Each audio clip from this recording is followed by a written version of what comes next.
Check, check, check. All right, this is the Pastor with No Answers, and we are here with friends today, and we've got y'all's favorite Pastor with No Answers, I guess, guest, but she's not a guest anymore. She's like a sidekick. I'm just kidding, Priscilla.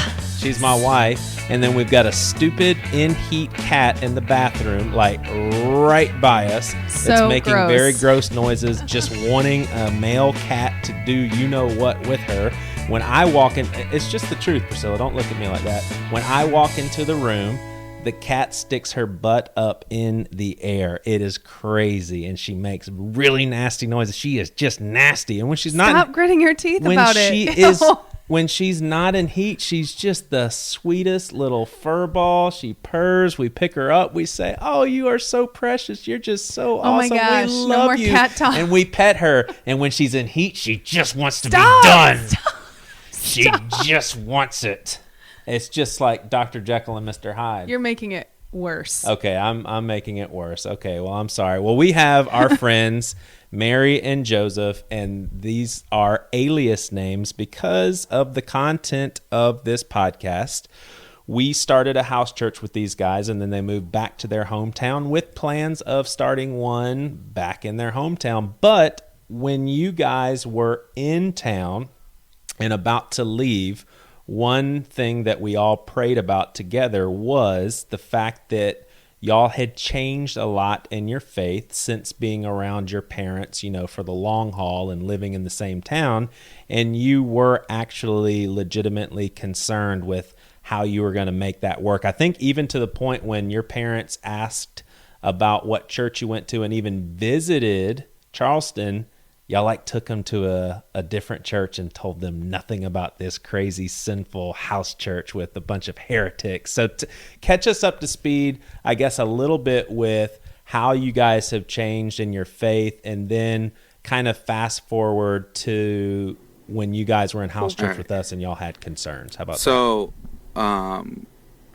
Wait, repeat the question. I got it. All right. So, so when... At one point, so Joseph had talked to his mom, because they talk a lot, they're really close, about changing churches, and he explained, like, hey, you know, it's kind of like a big church, like, it's not like a small group, it's like a big group, but it's a variant of that, you know, that's how we explained it. And she asked, okay, well, who's your pastor? And so, like, house church doesn't have a pastor, but we're not going to tell her that, right? So we were like, oh, his name is Joey Svensson. we totally Svensson. Right. And then she looks it up and she sees the podcast. No, but I mean, it's cool. Like, it was low key after that. We didn't really talk about it. Coming back home has been a little odd. So with Joseph's family, his family, we both grew up in Assemblies of God. Yeah, Assemblies of God churches. And but my family is kind of in a weird place where my dad is like going through this crisis where he thinks, like, he grew up Catholic, so thinks he's gonna go back to Catholicism, which is a whole thing. And then my mom is kind of like almost more in a limbo. She's in a weird limbo, so that's where my family's at. However, Joseph's family, oh yeah, that's crazy. It's a I had no whirlwind. idea. But Joseph's family has always been has always been AG. Yeah, my grandfather was like a co-pastor of a church in New York, a Spanish Assemblies of God church up there, and it's been pretty, like, my family's been rooted in Pentecostalism for over 40 years. Definitely, like, both, like, my parents' whole lives, and then even my grandparents. Right. So give us a snapshot of how you two have changed in your faith. And then does your family even know that you guys have changed? Are they suspicious of anything? So just give us a snapshot of how y'all have changed. So my family definitely knows that I've changed. It's just a matter of to the extent of what I share about my beliefs with them now. Growing up, I was always, I definitely did always question more, and I paid attention in Sunday school a lot. I was I was definitely like big on the idea of like my faith was mine. You know what I mean? Even at such a young age, it was always something that was extremely important to me. Almost whether to an unhealthy point, I guess you could debate, because I don't know if a 5-year-old, worrying about his soul going to hell. I'm sure there's many messed up things with that, but so that was always a big thing. Did you ever with me, think but that you blasphemed the Holy Spirit and that you were a goner no matter what you did? I looked that up so much, like, what is that? And did I accidentally do it? Exactly. I mean, if you even make fun of someone speaking in tongues, you're like, oh gosh, I just did it. Yeah. Yeah. If that's all it took, that's gone out the window a long time ago. But where was I going? But you were talking about how you grew up and you were always like super faithful, but now as far as what you share with your family. So I always questioned, and it was to the point that like kids would make fun of me. It's like, oh, here goes AJ with another question, or like they would always kind of make fun of me for that, which is why, if you've noticed, in house church, I didn't really speak that much. That's always been a thing, but yeah, so my parents, I was always close with my mom, especially when it came to matters of faith. And I would always share with her, like how I felt and stuff. But then maybe around probably late teens, I guess I started getting more quote unquote liberal, although way more conservative than I was now, or than I am now. And when we moved to Charleston, we got married and moved to Charleston. That's when my faith, I got to own it, and it really became my own. And that's when I got to explore more of these ideas or these questions that I always had, but separated from the church that I always grew up in. Mm-hmm. And that caused a lot of cognitive dissonance, and it wasn't something that it's not like I was actively trying to change my faith. It was just, I was always, even from a young age, obsessed with, I guess, the idea of what is truth. And that just kind of slowly made my changes evolve. Yeah. So for myself, I was put in an odd position where in my family, where a lot of people haven't really had a lot of faith, or where there was an issue, as far as where there was times where nobody in my family went to church, or we were just out of it for a while. I was always looking for it. And I always looked for a different church and stuff like that. And that's how we came upon Joseph's church. But so for me, it's always been a thing where I have never shied away from having conversations with my family, because they're very aware that I have my own opinions. However, since we moved, those opinions have definitely evolved. And I think it speaks to what Joseph was talking about as far as being in a space where you don't have influence from family and from past church, and looking for your own truth within what you already know and the faith you already have.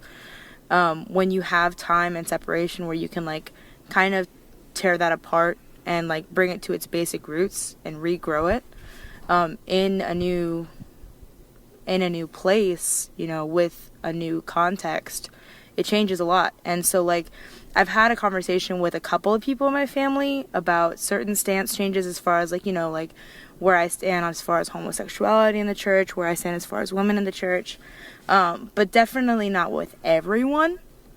And it's not because I'm ashamed of it so much as it's just a really hard conversation to have with some people, and I've not found a good opportunity for that, whereas with Joseph's family, I'm not even gonna touch it.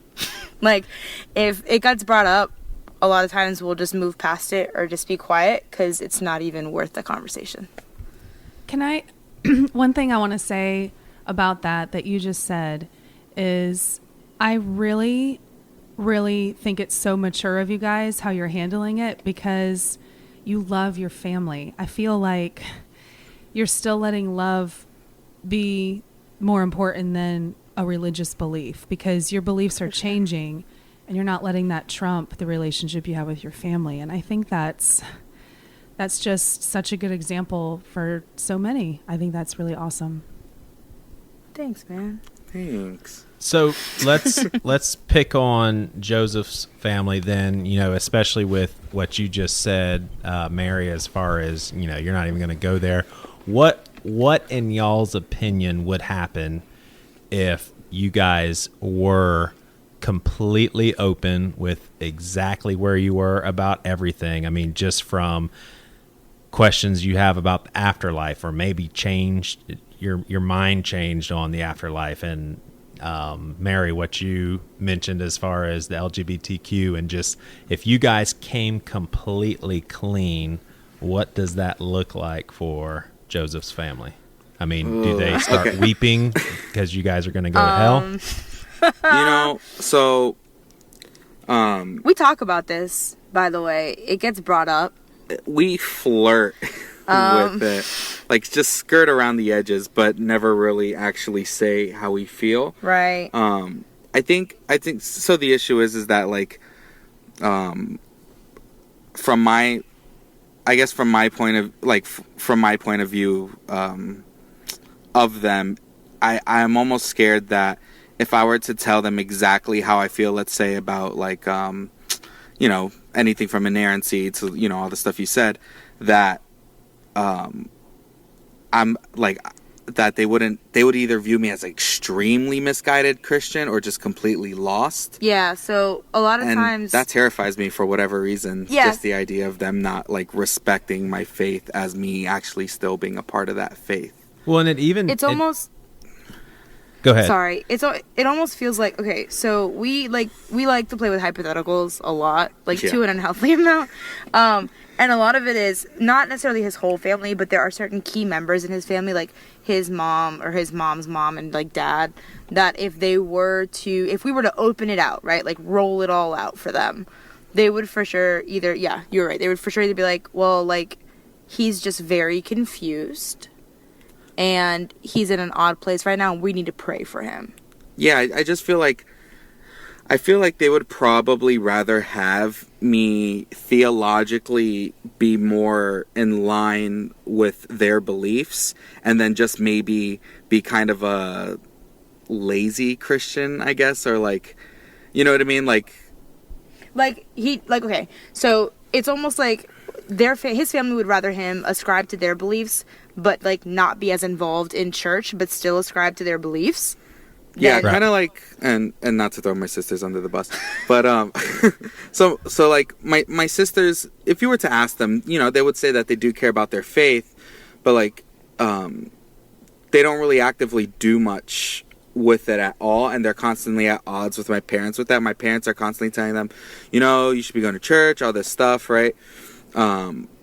But like, it's not always, like, the forefront. I mean, to my knowledge, and when I talk to them and stuff like that, I guess if you ask them, it would be different. But so I think they would much rather have me be, like less convictions with it, but still, if I was, like, back against the wall, what do I believe? It aligns more with what they say, then, like, my convictions are very strong, and I'm actively, like, following or trying to follow Jesus as much as I can, but it's like the complete opposite, and, like, I've been led astray by wolves, I guess you could say. Yeah, and his name is Joey Spencer. and I'm joking. Like, I obviously know that it has not been my influence. If anything, we've all learned from each other. But I would be curious if they would attribute it to that daggum house church that you went to with obviously a bunch of heathens. Yeah. I'm sure that'll be the tipping point. And the thing is, like, all of this is stuff that, like, I've wrestled with since I was, like, 16, 17, that's where it first started. So Matt's pointing. Oh, well, sorry. Mary is pointing at herself. So one of the ongoing things that we talk about in regards to, like, our faith and our faith evolution and our faith with our family, his family, definitely attributes a lot of his own deconstruction and reconstruction in his faith to myself. Right. Because a lot of it started at like simultaneous to when we first started seeing each other, so they assumed that I had everything to do with it. Well, because you cuss like a sailor for once. Well, sure, yeah, but what that has nothing to do with it. But you know, the boy is a man of his own and has a mind of his own. But a lot of times, you know, I mean, they're parents, right? So like when things happen that are unfamiliar to them, they blame it on someone who they don't understand, right? So the thing is, I think, is growing up, my family always attributed to me like, oh, you know, this kid's in love with God, and this kid, you know, he just has a strong love for the Lord and stuff like that, right? Like, I was always considered the more spiritual one. Like the prize child. Yeah. And then, so the idea of him not aligning with their views is like not only alienating, but it's very scary. And it would almost like, I feel like it would almost crumple them to a point, because they'd feel like if we are technically like the hope for this generation and his family, if he's like the missing link and they find out that he does not align with what they believe, then it's almost like, well, what are we doing here, you know? Yeah, totally. Now, I mean, at some point, and well, before I do that, Priscilla, I'm actually surprised. Like, I understand the observation that you made as far as like complimenting them on the love that they have for their family, but it seems like you are way more into just being open and honest and let the chips fall where they may, because you love people and are, you know what I'm saying? Like, it just, Sure. I'm just kind of surprised. Well, the reason I'm laughing is because you said it seems like you're way more into, and I didn't know what you were going to say. Like blasting everyone's faces off is what I thought you were going to say. I mean, I just told like we've been in sort of situations, even with parents, where I'm like, it's just not worth talking to my parents or your parents, and you're like, no, we're family. We need to talk about this stuff. I guess with spirituality and in this context, it's just different. No, so. Well, I know that it's such a double standard. I cannot believe you. I was just thinking, though, man, have I had some conversations with my parents, and I am so proud of them because they still love me, because I think sometimes I have been really relentless if they don't see my point of view. And, That's an understatement. and Joey will sometimes be like, why did you do that? Why did you do that? So that's why I'm saying I do think it's important that we really know each other. I always hope our kids, no matter how much I disagree with them, I hope that they feel they can share with me. But I also realize, what if there's a place where I really wouldn't understand them or get it or be afraid for them? And sometimes I think there is just a little bit of that give and take and that grace to just let people operate, so we can still just be a loving family together instead of becoming so polarized. And you guys, sometimes I just forget how much younger you guys are than we are. And I just like am really impressed at how you guys don't totally agree, but you're being so loving to your family. Like, I'm learning from that, because I can't help it. I always have to state my opinion and make sure people understand. Priscilla, I had a baby like with a girl when I was 16. AJ was adopted by his current parents. That's my son. Okay, and you're totally blowing their alias or whatever. I know. We've just abandoned. He said his name too. We'll just bleep it. So man. I mean, I think something that's like super important that we've learned is like, sometimes, if the conversation, if there's room for the conversation to be had and there's grace for the conversation to be had, then the conversation can be had depending on that person. Yeah, and I'm going over that conversation with my parents in my head, like, over and over. Like, I do know that eventually I am going to have to be more open with them, especially as, you know, getting more involved in, you know, do the BC house church in Tampa and stuff like that. The cat's going to be out of the bag, be much harder. For sure.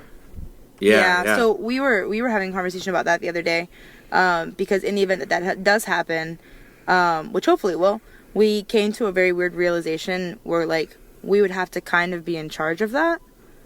And it's such a weird thing, and it became such a weird place to be, because we realized at that point, like, we're gonna have to be completely honest about this with everyone we talk about, including our family, you know? Yeah. Because it's something that we're responsible for at that point, and we're working our way there. And it's a matter of, like, in every conversation we have to have patience, and we have to have understanding, because we know that it's not always going to be afforded to us.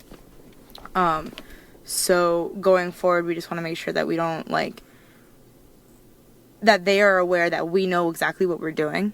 Yeah. You know what I mean? Because one of the fears that we have, or one of the things that make us uncomfortable, is that they think, oh, well, they're young, they don't know.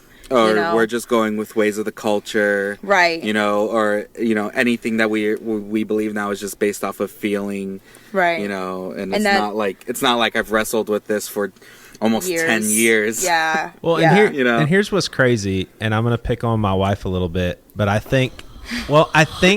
honestly think that AJ, oh shit. I think that Mary and Joseph and Joey, I think that we have and I think it may be because of our background, we understand that. Like, I don't think that you guys, when y'all just described how your parents would perceive you, like, oh, y'all are just young, you don't even know. I get that. Like, I totally understand that, because I know the church circles that I grew up in, and once people start doubting those concrete foundational beliefs that everyone sees as essentials, you really do think you're being misled, and we need to pray for God to bring you back. Where I think Priscilla has a hard time with that, and honestly, I think it's because she had a healthier upbringing in religious circles. Like, I really do. I don't think you have as much patience for that sort of rhetoric. Yeah, I think you're probably right. So sometimes sense. I can be hard on my parents because I want them to be on the same page as me, or be in the same place as me, or whatever. But I will give them credit. It is different. I think they're...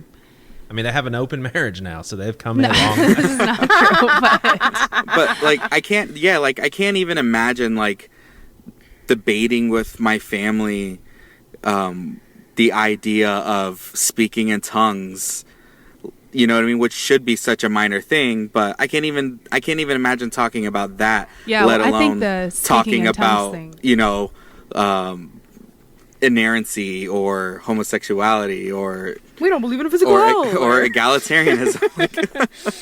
Like, any of those things, it's weird to think about. And I mean, again, we're eventually going to have that conversation, but it's going to look very different from a lot of other people's conversations, and from, like, conversations with my family even, right? So, like, my dad has always been a completely open-minded person, right? He grew up Catholic. He married my mom, who wouldn't go to Catholic church with him, and then eventually made him go to a Protestant church, and, like, hated it. You know? Yeah. And so now that he's 50, he's trying to, like, come into his own. And he's, like, thinking about going back to, like, a Catholic church and grow his faith there, and feels like that's where he's being led to. Of course he's going to understand me a little more, because he's gone down a similar road where he's been, you know, put into an evangelical background or an evangelical setting and not felt comfortable, you know? And so that opens him up to having a more open conversation and not being as skeptical about it. Whereas my mom, if I tell her, hey, you know, I don't necessarily believe that being gay is a sin, she's going to be like, okay, no. You know? It's just, it's a very different place. And granted, like, Catholics aren't the most forgiving either when it comes to that kind of thing. But he's, again, going in and out, so he has that open-mindedness. This entire conversation, thinking about talking to Joseph's family about it, gives me insane anxiety. Yeah. Because... I mean, and I feel bad, too, because I don't want to, like, characterize my family as just these, like... It's not that. It's just that they have never necessarily had an issue with wrestling with their faith. Yeah. Exactly. Their pillars have always been pillars. Yeah, you know? Exactly. And there's not been any shake in that. Yeah. And I feel like the idea of a shake is, in their eyes, maybe a sign of weakness. And a sign of weakness in your faith. So it's very different coming to people that have had issues and that have had changes in their walks of faith than coming to people that have been steady in their faith for years. And have not even an inkling of. Because to them, that is fact. Yeah. You know what I mean? And I think that's where the issue lies as well. That's where the trouble lies, really, is that people like that have been in a specific sect of a religion for that long, that believe that their beliefs are fact, genuinely believe and genuinely have concern for people who are different than them. Yeah, that's a good point. They're being very genuine about it, not just right. Yeah. They're not trying to say that you're this or you're that, or they're not trying to say, oh, this person's a stumbling block because they want to be that. It's a matter of they're genuinely concerned for your soul. Oh, sure, yeah. You know what I mean? So I definitely believe that, yeah. So they're going to do their best. They believe that. Yeah, they definitely believe that. So it's just hard to come against that with something that's different, you know? Yeah. And it's what you guys are describing in your parents is the same thing that caused me to be fearful when I was going through this. It's the same source. Like when I was going through that stuff and letting go of things that I've always just assumed was true, it was scary because I thought, oh my gosh, what else am I going to stop believing in? And all of that stuff needed to happen for my faith to be even stronger in Jesus than it's ever been. But it's the same thing that caused me fear is the same thing that would keep your parents thinking you guys are just being led astray and, no way we're changing our beliefs. And I mean, it's all from the same source. And I think that's why it's so easy for me to understand. And I don't even come close to thinking negatively of Joseph's parents. I mean, that doesn't even register. I just think, oh yeah, I know where they're coming from. Normal. I know where they're at. Yeah. Right. Yeah.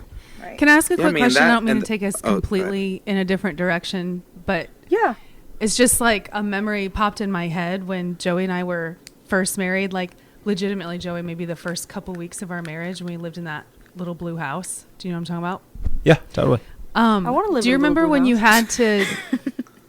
Do you remember when you had to sit me down and tell me something you had been wrestling with in your mind, faith-wise, and when you told me, I still can't even remember what it is. When you told me, I didn't even understand what you were upset about. I think it was you were contemplating hell. No. What was it? This was definitely. This is a little derailment, which I don't mind at all. But this just played into my mental illness. I mean, I basically shared with you my ritualistic asking of salvation. I showed you the piece of paper in which I wrote down I asked for salvation, the check marks in which I had to go back to it and make sure. That's funny to you. I almost called you the B word. I can't believe you're laughing at my pain and turmoil. I'm scarred still. Like if you could see me as a spiritual man, I would be limping right now and disfigured in my face, and you're laughing. Oh my gosh. First of all, the reason I thought that story is just because sometimes it's hard for me to understand how scary it is to talk about changes in your faith because of y'all's upbringing. So I think that's why I thought of that, because it seemed so crazy for you to share something like that with me. And to me, I'm kind of like, well, of course sometimes we question our salvation because there's just so many hoops that how we grew up, we kind of feel like we have to jump through hoops no matter what. Did you experience asking to use the restroom in high school so you could ask the Lord into your heart for the millionth time? Have you done that, Mrs.? Oh, man. Do you know what that feels like? That's like a whole nother level. It's real though. Like it's so real. So I think I've given my heart to the Lord at least 10 times. Yeah. Oh, I got you on that one, man. 10 times, sure. 1,000. Joseph's like, I'm sure you were sick, dude. Hey, if you got like where you're at right now in the lack of communication with your parents and how you described it, you said you flirted around with it. If you guys, and y'all probably have already been in this environment, if y'all go into a crazy revival Pentecostal type atmosphere where people are jumping up and down speaking in tongues, do you guys fake a little bit? So that you fake a little bit so that people so that you don't stand out and people are like, ooh, what's wrong with Mary and Joseph? No. What's wrong with marrying Joseph? No, I'm. What's wrong with the virgin? It's called she's pregnant. I don't know who's the father. That's what's wrong. I have not been in that scenario since I got back. I've been actively avoiding. I've been in it like 4 times. Yeah, he's been in it by himself like 4 times. Which is not healthy for me, by the way. How was that? I know. I would walk in and I would get slain immediately, and people would think you're so close to the Lord and you're just out for the whole service. And like I you're would just have gone. been scared to have a seizure. I would have been. No, calling I'm giving 911. Joseph a suggestion. Next time he goes in, just fall immediately, and people say, "Bless Just him, fall. Lord," and just stay down. Stay Just down. stay down for the whole 3.5 hours because it's a Pentecostal service. Someone will throw a baby blanket on you and you'll be fine. Yeah, exactly. Can I? Go ahead. Is it, sorry, another derailment. So you can just bleep it out. Hold on. Or oh wait, what? What? I think Natalie. Say the thing. Mary Yeah, wants to say the thing you were gonna say about when you went in, just before you lose it, because you do that. Oh, okay. Do what? Lose it? Yeah. So. Yeah, you're right. I lost it. Yeah. No. So when I went, I mean, I just go in the back and you it's know, quiet. yeah, I'll clap. That's about it. You know. Right.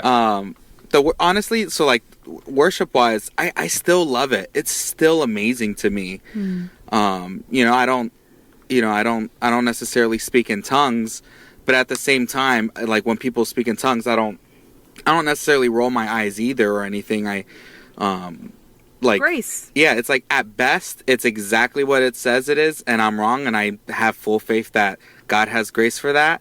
And at worst, God knows their hearts, and I think that regardless, that is still a therapeutic worship session for them to have that faith to just let go and say, you know, whatever utterance comes to your mind. You know, so I still kind of appreciate that in a way, almost like a meditative form of worship. I just don't do it anymore because I don't believe it is what they say it is. But yeah, so it's not like. So yeah, I still love that, and you know, I'll sing and I'll still, you know, worship with them. I might laugh every once in a while about how like old the song is or something.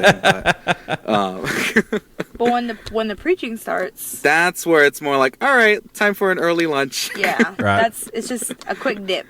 Yeah. I mean, it's just this is just so profoundly amazing to me because the 4 of us have experienced community together in seeking the Lord together, and I'm not patting ourselves on the back or making us better than what we are, but what I can say is that there's sincerity. Like the 4 of us truly want to do what's right. We want to seek the Lord. We're seeking Him, and we would even say, I mean, we love Jesus or whatever that means, and we feel His love for us.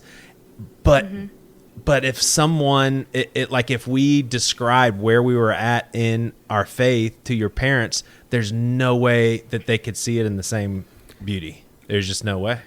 Probably not. Yeah, I mean, But- I want to hold out more hope Sure. for that, but yeah, I just feel like the disconnect, like there's so many assumptions going into the conversation. So to even have an assumption about, I mean, I don't know, like to have an assumption about any, like, let's use the tongues as an example, since, you know, Pentecostalism's a thing in this conversation. So, like, to even have, like, assumptions, like, citing Bible verses and stuff, then there's, like, underlying assumptions of, like, you know, how do you believe in the Bible, and what are Christians supposed to believe about the Bible, right? Like, it would just keep going in tangents of, like, different layers of where we disagree, I feel like. It's also important to take into account everyone's worldview, if that makes any sense. So if you look at the 4 of us, right, and the conversations that we've had in house church and the freedom that we have found in house church, because of the fact that there is technically no one person that's leading it, it's all everybody together trying to figure it out together.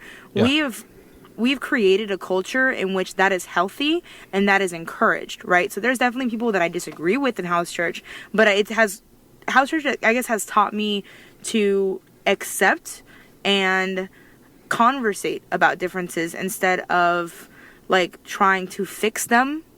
Rather, it's a conversation of trying to understand that at the end of the day, it is not up to me, it is up to God, and I have to understand that God has grace, you know? Right. And that is a conversation, and that's a culture that we have cultivated in house church, and I'm privileged for that, because not a lot of people have that. And like, I can tell you straight off the bat, no one in our family has experienced a scenario like that. You know what I mean? Man, maybe. What's up? No, I feel like I definitely see what you're saying. I just feel like, and I guess this is me just being optimistic. It's like I know they've felt like just insane grace like that. Sure. It's just like forgotten. You know what I mean? Sure. And it's. I feel bad speaking for a whole denomination. It's not. Yeah. No. I mean, we're not. We're speaking about your family right now. But in my head, I'm speaking about a whole denomination. But I just feel like with Pentecostalism,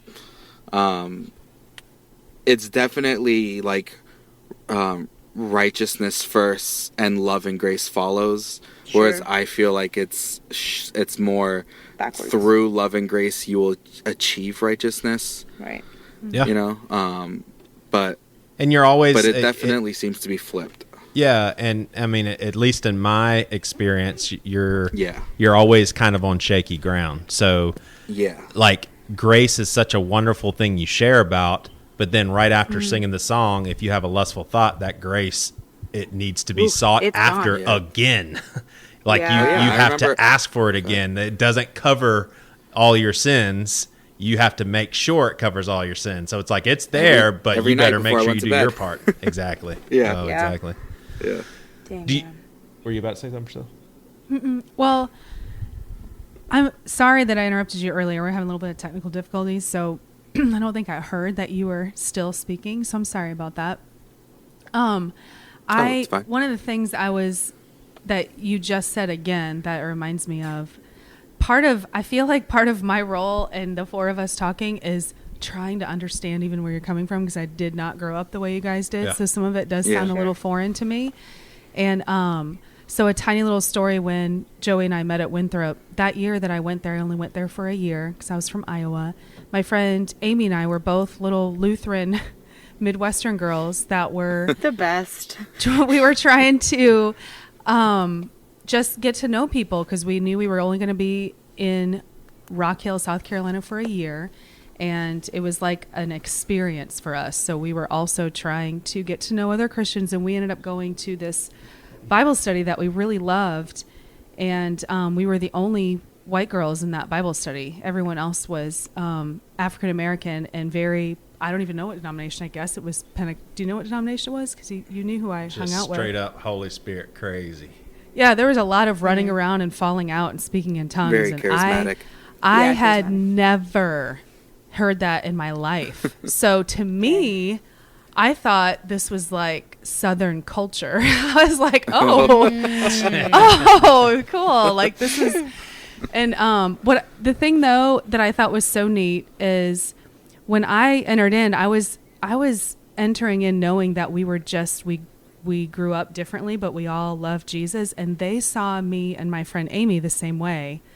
And so when we would sit there in our very like quiet bowed heads and we would pray while everyone else was yelling and falling out and stuff, like Omar would come up to me later and be like, I just love how you guys pray. And then he like, he just like loved it because it was so different than what he'd ever experienced. And Amy and I loved them for how free they were and how open they were and how celebratory they were. And it was to me, it was a beautiful experience. I thought it was fantastic. And then what's so funny, years later, Joey and I get married, and I'm going through this other thing, and I'm like trying to understand speaking in tongues, and I'm asking Joey to describe it to me. And I think Joey grew up in such a crazy way, and I think he was trying to figure out what he did believe about that anymore. I didn't want to go there with you. It was like, and he would not topic. like educate me on it. I was like, teach me this because I've never done this before. What does this mean? And he just kept trying to avoid it. I couldn't understand. Now I understand, but then I was like, that's so crazy. Yeah. I don't know. Sorry, it's random side subject. thought. No. That's a solid side thought. Do you guys feel like how would you how would you answer this question? Are you not as close to your parents given that you can't be this open, or do you not even see it that way? There's definitely a disconnect in conversations where I feel like I wish I was more free to share, but like at the same time I know that just that if I was to give my my view, the conversation would just end in conflict, and it wouldn't end in understanding by any means, even if it was agree to disagree. I just feel like it would definitely be much more hostile. So essentially, I think it's important to take into account that like his parents know us as people, and they know like how we live our lives. And even if we never have that conversation explicitly, like especially if we don't have that conversation explicitly, then I think that they can take comfort in knowing that we're living our life trying to strive for godly things and trying to strive for a better relationship with Christ. And if anything, right now, having that conversation might deter that thought process. And it's honestly just better to wait until they're in a better position to have that conversation, you know? Mm-hmm. Mm-hmm. Yeah, absolutely. It's like, oh, go ahead. I'm sorry. Well, I was going to ask a quick question because we were asking about how that affects your relationship with your parents. And the thing that Joey and I both looked at each other so surprised that your dad is exploring becoming a Catholic, like going back to his Catholic faith, which is so interesting to me because of what we've known about your upbringing. But also what I know is your draw to liturgy. And so do you, have you gone to church with your dad? Like, I feel like that's kind of a cool connection for you to maybe participate in that with him. I don't know. So I haven't gone with him yet. He's still looking for a church, and when he finds one, I'm definitely going to go with him. Mm-hmm. I fully 100% support him in his want to like ball out with Catholicism, because ball out. he told me like a couple of years ago that he was having issues where like he didn't want to tell my stepmom that he still felt like he had like a Catholic calling, and that he still felt really tied to his Catholic upbringing. Mm-hmm. And so I think he finally came to terms with that and had that conversation with her, and now they're looking for churches together, and it's really helped him grow a lot, and it's helped him be comfortable with like where he thinks he needs to be faith-wise. Mm-hmm. And he knows that like I am not Catholic, but I do have an insane love for the Catholic Church. Mm-hmm. And for liturgy. Like Joseph always makes a joke about how I am the most Catholic Protestant he's ever met in his life. Yeah. And that is definitely not a lie. I love that though. So yeah, I mean, as he continues to go on his faith journey and like find a church, like I'm 100% going to root him on, and I'm really excited about it because he knows. We just had a conversation with him a couple weeks ago that, you know, in trying to find a church for now, we're trying to find a more mainline church, mm-hmm. which aligns a lot with the liturgy of like staunch Catholicism, as mm-hmm. far as like how the liturgy is set up and how they practice their faith. Like we're doing Lent right now. Yeah, we're gonna. Well, not now, tomorrow, right? But he's all like, I haven't had that conversation, but I'm stoked to have that conversation with him because I know that he'll be really understanding of it. Whereas I tried to have that conversation with my mom, and she was like, she wants nothing to do with Catholicism, and honestly, I think it just comes down to the idea that like, for whatever reason, evangelical Protestants believe that the Catholic Church is literally the whore of Babylon. Like, well, I wouldn't say evangelical Protestants. I would say Pentecostals. I would say Spanish Pentecostals. Yeah. I've heard that term thrown around so many times growing up when referring to the Catholic Church. They don't want anything to do with it. But for me, I mean, and again, it comes down to like the way I see my world and my worldview. But my like studying of art history has helped me understand that like Catholicism is where it all started. I mean, there and the Eastern Orthodox Church. So, like, we have to see it as part of our past and a part of our future. But I understand not everybody feels that way. So, in it affects my dad, like, I'm really stoked for him, and I hope he figures it out, you know? Yeah, that's so cool. Yeah, I feel like my sister and I have talked a lot about just some of the deconstruction, reconstruction, whatever it is. But honestly, I feel like just the health, like our physical health, our mental health, our spiritual health, all of it is super important. And I think that because of, I guess, what we've been going through, some of the unhealthy stuff that we've been shedding, I almost have an aversion to indoctrinate our kids. Like I really want to pray with them and talk about Jesus with them, but also leave so much room for them to discover on their own. But you're not going to show them a picture of a cross and go, "You did this" at age 5. That's so funny. I mean, what's so funny is I have such an aversion to that, especially since we're in ministry and our kids are pastors' kids, PKs. I'm like super. I feel ultra sensitive to it, and I just remember a few years ago tucking William in, and he's on his top bunk, and he is making sure that I understand that he really loves me, but he loves God more than me. Like he had to make sure. Sweet boy. I know you guys know him. He is so sweet, but that like, I just like, buddy, you don't need to worry about that. Like love is good. Yeah. Like God loves you no matter what. Like I never taught him that. I did not teach him to make sure he there's like a ordered fear his behind love that. like that. Yeah. So we it's so funny that you bring it up. I was helping William with his homework whenever you let us babysit the kids, and we were trying to, he had a word bank, and like he had a letter bank, and he had to make words to the letter bank, and he goes, "There's a word that we use at church a lot, like they say it a lot, and I don't remember what it is, but I think there's the letters in here could make it." And I was like, "Sin?" And he goes, "Sin, that's it." I was like, "We're gonna try to find another word, but that was a good job." But no, I can totally understand that fear. It's a real fear, especially with PKs, because everyone knows there's a stigma with PKs, you know? Yeah. So like social pressure. Yeah. And so I think that's awesome that you guys are trying to, like, you know, not pressure them and help them understand that they have their own relationship and that they don't have to feel pressured to love Jesus more than they love you, you know, because they're 5. Like, yeah. But the other thing, the flip side of that is just there's so much peace to me if I just go sit in a Catholic church. I was Catholic before Lutheran. Yeah. And I used to go to midnight mass on Christmas Eve. I love and you. stuff like that. And so much. I think it was my first Christmas here, Joey. I made you and your mom. I didn't make you. Your mom actually really wanted to come too because she grew up Catholic as well.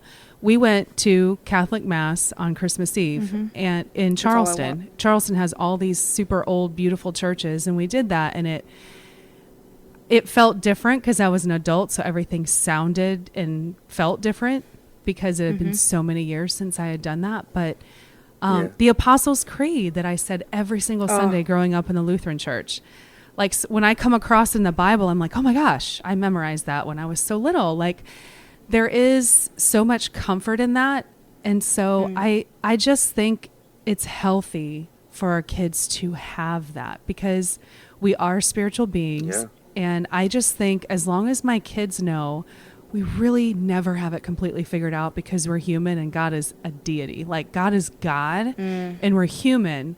And so I just think the love and the trust there is the biggest deal, and having everything else figured out, knowing that maybe it'll never be figured out. I feel like hopefully they'll have a more peaceful life, but I don't want to eliminate some of that tradition from them either, which for a while I considered eliminating that because I can see so many unhealthy things as well. But I don't know. The approach that I take with our kids, and I think Priscilla and I will probably talk a little bit more about this on another episode too, is I just tell them, here's what Dad believes. Here's where I'm at. Here's why I believe Jesus is the Savior. I mean, here's why I feel God's love or how I feel God's loved. And I mean, there's certain things that our kids have picked up on just being in the South that we did not give them. I mean, stuff along the lines of Gwenny being